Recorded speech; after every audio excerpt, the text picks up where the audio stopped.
할렐루야, 평안히 주무셨습니까? 새날이 시작되었습니다. 오늘도 믿음의 눈으로 우리와 함께 하시는 주님을 바라보면서 평안을 누리는 하루가 되시기를 간절히 바랍니다. 오늘 우리에게 주신 말씀은 구약성경 역대상 29장 10절에서 13절까지 말씀입니다. 역대상 29장 10절에서 13절까지 말씀입니다. 다윗이 온 회중 앞에서 여호와를 송축하여 이르되 우리 조상 이스라엘의 하나님 여호와 주는 영원부터 영원까지 송축을 받으시옵소서. 여호와여 위대하심과 권능과 영광과 승리와 위엄이 다 주께 속하였사오니 천지에 있는 것이 다 주의 것이로소이다. 여호와여 주권도 주께 속하였사오니 주는 높으사 만물의 머리이심이니이다. 부와 귀가 주께로 말미암고 또 주는 만물의 주제가 되사 손에 권세와 능력이 있사오니 모든 사람을 크게 하심과 강하게 하심이 주의 손에 있나이다. 우리 하나님이여 이제 우리가 주께 감사하오며 주의 영화로운 이름을 찬양하나이다. 이 말씀은 살아계신 하나님께서 우리에게 주신 은혜의 말씀입니다. 아멘. 우리나라 역사에 보면 고려시대에 하는 고급 스포츠가 있었다라고 하는 이야기가 있습니다. 그것은 바로 매로 사냥을 하는 것이 그것인데요. 자기 매를 가지고 사냥을 하면서 누구 매가 먼저 사냥감을 잡아오느냐를 가지고 승부를 가루었다라고 하는 것입니다. 가장 먼저 매가 이렇게 쏜살같이 날아올라서 사냥감을 잡아오면 그 매의 주인이 이기는 것이지요. 그런데 그렇게 사냥하는 매로 길들이려면요, 아주 어렸을 때부터 훈련을 시켜야 한다고 합니다. 그렇기 때문에 그렇게 길들여진 매가요, 엄청나게 비쌌다고 합니다. 그러다 보니까 비슷비슷한 이 매에게 이 매가 내 것이다 라고 하는 어떤 표시가 필요했지 않았겠습니까? 그래서 매에게 하얀 깃털로 된 이름표를 달아 주었답니다. 그래서 그 이름표에 이 매의 주인이 누구다 이렇게 표시를 해놨다라고 하는 것이죠. 근데 워낙 이 매가 고가이다 보니까요, 나쁜 마음을 품는 사람이 그때 당시에도 없었겠습니까? 이제 나쁜 마음을 품고는 그 이름표를 떼어버리고 이거 내 매다, 이렇게 자기 매다 이렇게 우기는 사람이 있었다고 합니다. 그 매에게 그렇게 붙이는 이름표를 뭐라고 불렀는지 아십니까? 그 이름표를요, 시치미라고 불렀답니다. 그래서 지금도 어떤 일을 하고도 이렇게 모른 척하는 행동을 일컬어서 시치미를 뗀다 이렇게 말하게 되었다라고 하는 것입니다. 그 말이 그때부터 유래되었다라고 하는 것이죠. 그래서 시치미 떼지 말라 그런 말도 나온 것이라고 합니다. 이 이야기는요, 역사가 그저 기록이 아니라 우리 실생활에 지금도 살아 숨쉰다. 역사에서 그런 의미를 발견해야 된다라고 주장하는 역사학자가 들려준 이야기입니다. 그 역사학자가 바로 최태성 교수인데요. 그의 책 역사의 쓸모라는 책에 나오는 이야기입니다. 그 책에서 그분은 이런 이야기를 합니다. 자신은 모든 강의의 일강에서 역사는 왜 배우는가라고 하는 화두를 던진다는 것입니다. 그리고 역사를 공부하면서 무엇보다 이 왜라고 하는 것을 질문을 가지고 그 시대 사람들과 가슴으로 대화하면서 그 왜라는 물음에 답을 찾아야 한다라고 말하고 있었습니다. 그러니까 역사는 기록되어 있는 것을 그저 암기하는 그런 학문이 아니라 그 시대를 뛰어넘어서 역사 속에 살아 숨쉬었던 한 인물, 즉 사람을 만나는 인문학이 역사다 이렇게 설명하고 있더라고 하는 것입니다. 우리는 지금 역사서를 읽고 있습니다. 역대기라는 역사서지요. 역대기 저자는요, 이 글을 읽는 포로에서 귀환한 이스라엘 백성들에게 이 역사서를 통해서 그 시대의 신앙의 선조들과 가슴으로 만나기를 원했다라고 하는 것입니다. 이 역사의 기록은 사건의 기록이 아니라 신앙의 선조들을 가슴으로 만나는 이야기다라고 하는 것을, 그래서 궁극적으로 이 역사를 통해서 지금도 우리 가운데 살아 역사하시는 하나님을 만나야 한다. 그것을 말하고 있다라고 하는 것입니다. 이것이 역대기 저자가 역사를 기록하고 백성들에게 가르치면서 품었던 간절한 마음이었다라고 하는 것입니다. 역대기 저자는 이스라엘 백성들이 이 역사를 통해서 누구를 만나기를 원했을까요? 다윗을 만나기를 바랬을 것입니다. 역대기상 내내 다윗의 이야기를 하고 있지 않습니까? 그렇게 성전 건축을 갈망하던 다윗. 자기가 직접 건축하지는 못했지만 그 모든 것을 준비시키고 있는 다윗. 그런 다윗의 그 마음을 지금의 이스라엘 백성들이 가슴으로 함께 공감하고 사모하는 마음을 품기를 바라며 역사를 기록했다라고 하는 것입니다. 사랑하는 성도 여러분, 말씀이 어떻게 우리의 삶 가운데 살아 역사할 수 있습니까? 그냥 종이에 기록되어 있고 그냥 이렇게 글로 되어 있는데 이 말씀이 어떻게 우리의 삶 가운데 살아 역사하는 말씀이 될 수 있습니까? 우리가 이 성경에 나오는 사건을 그리고 그 인물들을 우리의 가슴으로 만나고 느낄 때 말씀이 우리의 삶 가운데 살아 역사하게 된다라고 하는 것입니다. 성경에 기록된 신앙의 선조들을 우리가 마음으로 만날 때 그 신앙의 선조가 가졌던 신앙이 우리의 삶 가운데 공존하지 않겠느냐 하는 것입니다. 그리고 무엇보다 기록된 말씀을 우리의 심령으로 깊이 묵상할 때 지금도 살아 역사하고 계시는 하나님을 우리가 이 말씀을 통해서 영으로 만날 수 있게 된다라고 하는 것입니다. 그럴 때 그 말씀이요 좌우의 날선 검과 같은 능력으로 우리의 삶 속에서 살아 숨쉬게 되지 않겠느냐 하는 것입니다. 이 코로나 시대를 어떻게 지냈느냐, 아마 이것이 우리 역사에 길이 남을 것 같습니다. 전 세계에 이 코로나에 대한 대처가 어떠했는가, 각 정부의 코로나19 대처가 어떠했는지 아마 역사에 길이 남을 것 같습니다. 그런데 그때 과연 신앙의 사람들은 어떤 믿음의 행동을 했느냐? 현장 예배가 끊어졌을 때 어떻게 예배를 지속했느냐? 마치 로마의 기독교 박해가 있었을 때 신앙을 지키기 위해 카타콤을 만들어서 저 지하에 숨어 들어가서라도 믿음의 삶, 예배하는 삶을 살았다라고 하는 그 역사적인 사실을 우리가 회자하는 것처럼 이 시대 코로나19를 지나는 시기에 믿음의 사람들이 어떤 믿음의 행보를 했느냐, 아마 역사에 길이 남지 않을까 하는 생각을 해보게 되더라고 하는 것입니다. 더더욱이요, 이 코로나19로 지내온 시간만이 아니라 한 개인이 인생을 살아가면서 어려움 중에, 환난 중에, 힘든 역경을 지날 때에 믿음의 삶을 어떻게 지켜내고 어떻게 예배하는 자로 살았는가 하는 것이 하늘나라 생명책에 영원토록 남겠구나 하는 생각까지 해보게 되더라고 하는 것입니다. 오늘 우리 사랑하는 성도님들의 삶 속에 말씀이 살아 역사하는 하루가 되시기를 간절히 바랍니다. 옛날 이야기, 그것도 이스라엘이라고 하는 그 먼 나라의 역사를 듣자고 이 새벽에 예배 자리에 나온 것이 아니라고 하는 것이지요. 우리 하나님 만나려고 이 시간 함께 말씀을 묵상하고 있는 것입니다. 그냥 종이에 기록된 말씀을 읽기 위해서가 아니라 이 기록된 말씀이 우리의 삶 가운데 살아 숨쉬는 말씀이 되기를 간절히 바라며 우리가 깊이 기도하기 위해 예배의 자리에 나온 것이 아니냐 하는 것입니다.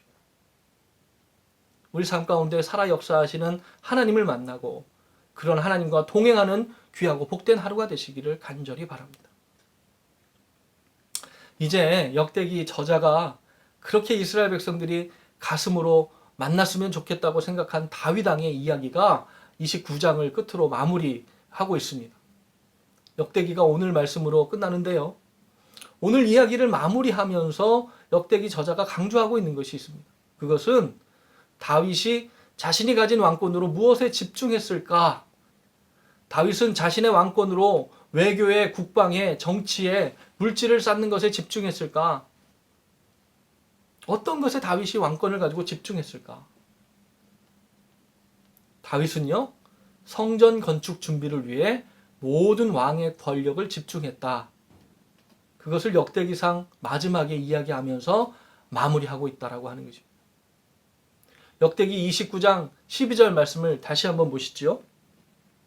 부와 귀가 주께로 말미암고 또 주는 만물의 주제가 되사 손에 권세와 능력이 있사오니 모든 사람을 크게 하심과 강하게 하심이 주의 손에 있나이다. 다윗이요, 중간에 실수도 하고 그랬습니다. 하지만 마지막에 이렇게 12절처럼 고백하지 않습니까? 모든 것이 주의 손에 달려 있습니다. 원래 사람은요, 자기중심적인 생각을 많이 하게 됩니다. 까딱하면 그냥 자기중심적인 생각을 하는 것이 사람의 성향입니다. 그런데 다윗이요, 자신 안에 드는 자기 중심적인 마음이 없어서 이렇게 이야기한 것일까요? 그렇지 않습니다. 다윗은 신앙으로 날마다 이렇게 고백하면서 자신을 내려놓고 하나님을 붙잡는 삶을 살았기 때문에 이런 고백이 가능했다라고 하는 것입니다. 사도 바울도요, 고린도전서 15장 31절에 이렇게 말하지 않습니까? 형제들아, 내가 그리스도 예수 우리 주 안에서 가진 바 너희에 대한 나의 자랑을 두고 단언하노니 나는 날마다 죽노라. 나는 날마다 죽노라.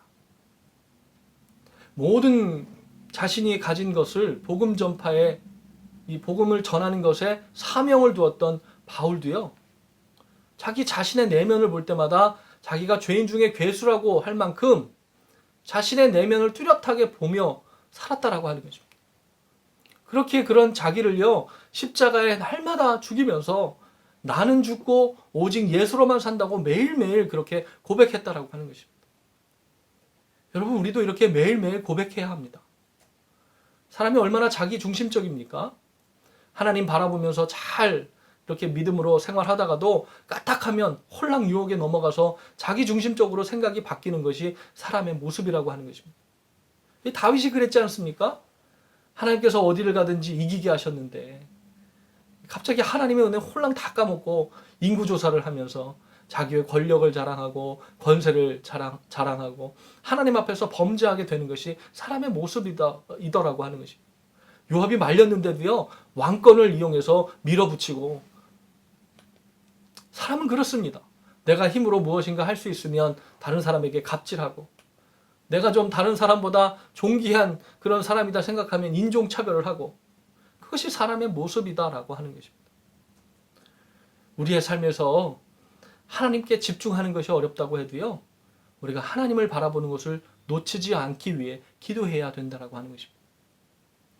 자신에게 집중하면요, 항상 우리는 하나님을 놓치게 되고 결국 영적인 것을 놓치게 되더라고 하는 것입니다. 지금 포로에서 돌아왔습니다. 성전을 재건해야 하는 이스라엘 백성들이요, 자신들의 생업도 제대로 건설하지 못하고 있었는데 눈에 보이지도 않는 하나님을 보이지 않는 믿음으로 이 엄청난 성전 재건이라고 하는 이 사업에 집중하고 힘을 모으는 것이 결코 쉬운 일이 아니었을 것입니다. 하지만 결국 그렇게 하나님께 집중해야 오히려 우리 민족이 산다라고 하는 것이죠. 그렇게 하나님께 집중해야 그 삶이 진정으로 살게 된다라고 하는 것입니다. 역대상 29장을 보면 다윗이 그렇게 자꾸 하나님께 집중하기 위해서 자신의 신앙을 고백하는 말들로 가득합니다. 시편을 봐도 그렇지 않습니까? 깊은 웅덩이와 수렁에서 나를 건져주시는 하나님, 나의 산성이 되시고 나의 방패가 되시는 하나님, 그렇게 모든 상황에서 다윗은 하나님을 바라보기 위해 자꾸만 결단하는 신앙의 모습으로 살았다라고 하는 것입니다. 이 말씀을 통해 우리도 그런 삶을 결단하기 위해 가슴으로 다윗을 만나야 하는 것이고 영으로 하나님을 만나는 기도의 시간이 되어야 한다라고 하는 것이죠. 말씀을 맺겠습니다. 인간의 욕망에는요, 그러면 안 되는 줄 알면서도 그러고 싶은 욕망이 계속 일어납니다. 그것을 악한 영의 불화살이다 이렇게 보기도 하고요, 우리가 가진 원죄성 때문이다 이렇게 보기도 하고, 성선설, 선악설을 주장하는데 이 성악설에서는요, 인간이 원래 악하기 때문이다라고 해석하기도 합니다. 이 시치미를 떼면 안 되는데 시치미를 떼는 게 인간이더라고 하는 것입니다. 그것은 고려 역사에도 나오는데 도둑놈 신보가 역사 내내 인간에게 있음을 말해주는 것입니다. 하나님을 놓치는 그런 삶을 살게 되더라고 하는 것입니다. 하지만요, 믿음의 사람은 그렇게 살지 않습니다. 우리는 오늘도 하나님을 바라봅니다. 인간적인 욕망에 우리를 내버려 두지 않는 것이죠. 우리가 오늘도 그렇게 요셉과 같이 고백해야 합니다. 내가 하나님과 함께하고 있는데 어떻게 하나님 앞에서 득죄를 할 수 있습니까? 오늘 말씀을 듣고 기도하시는 중에 가슴으로 다윗을 만나시고 영으로 하나님 만나는 은혜의 시간 되시기를 간절히 바랍니다. 그게요, 교육으로 안 됩니다. 배워서 그렇게 되는 것이라면 시침이 뗄 일이 없을 것입니다. 인간의 노력에 의지하지 말고 오늘 성령의 도우심을 간구하는 시간이 되셨으면 참 좋겠습니다. 사도 바울처럼 우리의 마음의 악한 부분을 보면서 자복하고, 비록 나는 죄인 중에 괴수이지만 온 삶을 생명의 복음을 전하는 데 드리기로 작정하고 기도하며 성령의 도우심을 간구하던 그 사도 바울의 기도를 오늘 우리가 마음으로 함께 공감하며 기도하는 시간이 되기를 간절히 바랍니다. 다윗이라고 해서 왕권을 가지고 자기 마음대로 무엇인가 하고 싶은 마음이 없었겠습니까? 하지만 다윗은 인생의 교훈을 통해서 왕권을 가지고 내 마음대로 살면 정말 큰 대가를 치른다라고 하는 것을 깨달았다라고 하는 것입니다. 그래서 자기 욕망의 왕권을 휘두르도록 내버려 두지 않고 항상 하나님 앞에 이렇게 고백하지 않았습니까? 나를 주님 앞에서 멀리하지 마시고 주의 성령을 내게 거두지 마옵소서. 그 구원의 감격을 나에게 다시 회복시켜 주시고 정직한 영을 새롭게 하여 주시옵소서. 그렇게 말씀이 우리의 삶 속에 살아 숨쉬도록 기도하는 시간이 되시기를 간절히 바랍니다.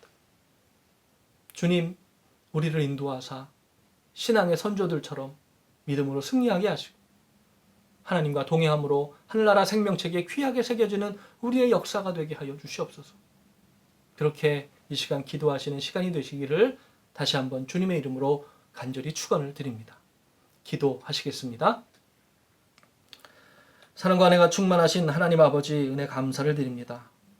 오늘 기도하는 중에 우리가 마음으로 신앙의 선조들을 만나고 영으로 하나님 만나는 시간 되기를 간절히 원합니다. 우리의 심령의 악한 생각들을 막아주시고 선한 마음, 사랑의 마음으로 살아가는 오늘 하루가 되게 하여 주시옵소서. 나를 깊은 웅덩이와 수렁에서 건져주시는 주님을 바라보는 것을 놓치지 않기를 간절히 원합니다. 생명책에 기록될 우리의 인생이라는 시간들이 믿음으로 살아낸 신앙의 흔적들이 되게 하여 주시옵소서. 무엇보다 우리 사랑하는 성도님들의 오늘 하루가 성령의 인도하심으로 가득하게 하여 주시옵고 내일 거룩한 성일입니다. 주일 예배 가운데 충만하게 임하여 주시사 모든 심령의 은총으로 가득 차는 예배가 되게 하여 주시옵소서. 이 모든 말씀 존귀하신 우리 구주 예수 그리스도 이름으로 간절히 기도하옵나이다. 아멘. 할렐루야. 내일은 거룩한 성일입니다. 주일 예배, 성전 현장 예배가 있고요. 온라인 예배, 파킹란 예배. 이 모든 예배 가운데에 하나님께서 충만하게 임재하여 주시기를 우리 같이 사모하는 마음으로 기도해 주시기를 부탁을 드립니다. 이 시간 함께 기도하시겠습니다.